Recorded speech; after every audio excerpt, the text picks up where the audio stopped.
Chapter 3, Section 2. ModelSim Environment Introduction.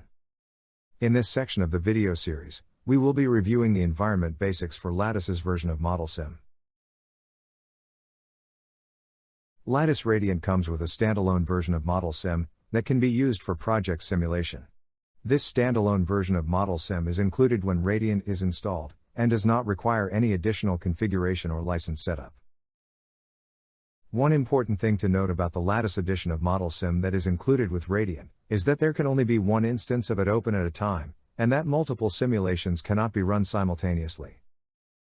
There are two ways the Lattice edition ModelSim standalone can be launched from Radiant.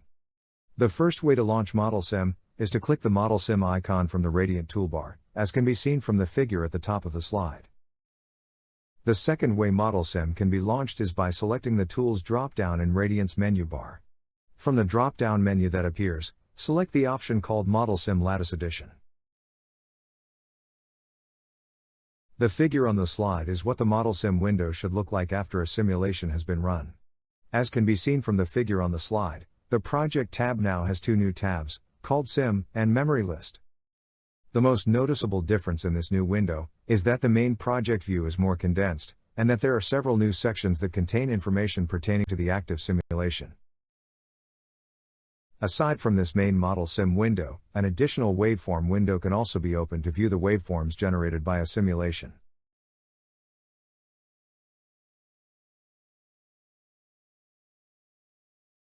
The figure on the slide is what the ModelSim window should look like after a simulation has been run.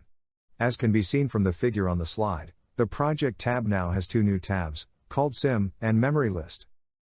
The most noticeable difference in this new window is that the main project view is more condensed, and that there are several new sections that contain information pertaining to the active simulation. Aside from this main ModelSim window, an additional waveform window can also be opened to view the waveforms generated by a simulation. The figure on the slide is what ModelSim's waveform window will look like after a simulation is run. As can be seen from the figure, the waveform window consists of several sections. At the top of the window are the simulation timing controls, which can be used to control the runtime of a simulation. On the left of the waveform window is the signal list.